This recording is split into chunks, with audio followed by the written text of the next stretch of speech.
அஸ்ஸலாமு அலைக்கும் வரஹ்மத்துல்லாஹி தஆலா வபரகாத்துஹு.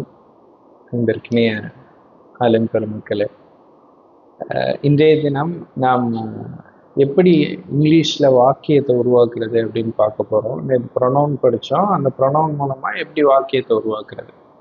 இப்போ இந்த ஸ்க்ரீனில் தெரிகிறது பார்த்தீங்க அப்படின்னா, ஆம், ஆர், இஸ் அப்படிங்கிற 3 வார்த்தைகளை இங்கிலீஷில் வந்து ஹெல்பிங் வெர்ப் அப்படின்னு சொல்கிறாங்க. நம்ம வந்து இப்போ அன தாலிபுன் அப்படின்னு சொல்லும்போது அரபியில் வந்து நமக்கு ஹெல்பிங் வெர்பு எதுவுமே தேவையில்லை. அண்ணன்னா நான் இருக்குது, தாலிபுனா ஸ்டூடெண்ட் இருக்குது, இடையில எதுவுமே தேவையில்லை. ஆனால் இங்கிலீஷுடைய லாங்குவேஜை பொறுத்து அவங்க வந்து ஹெல்பிங் வெர்ப் அப்படிங்கிறத யூஸ் பண்ணுறாங்க. இது வந்து இந்த ப்ரொனவுனை யூஸ் பண்ணுறதுக்கு முக்கியமாக 3 ஹெல்பிங் வெர்ப்ஸ் தேவை. அது என்னன்னு பார்த்தீங்கன்னா நம்ம போர்டில் இருக்கிறது ஆம், ஆர், இஸ், இந்த 3 வார்த்தைகள் தான். இதில் வந்து நம்ம 7 ப்ரொனவுன்ஸ் இது வரைக்கும் பார்த்துருக்கோம்.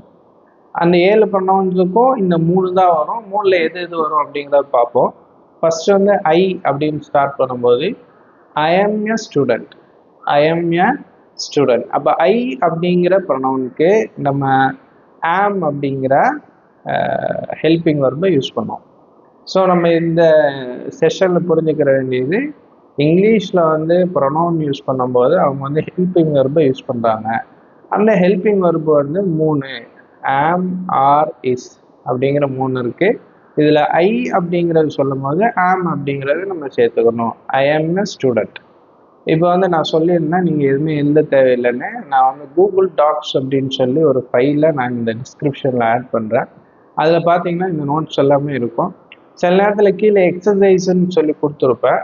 அதையும் நீங்கள் ஃபாலோ பண்ணி ட்ரை பண்ணி பார்த்தீங்கன்னா புரிஞ்சுக்கிறது இன்னும் கொஞ்சம் ஈஸியாக இருக்கும் இன்ஷா அல்லாஹ். அஸ்ஸலாமு அலைக்கும்.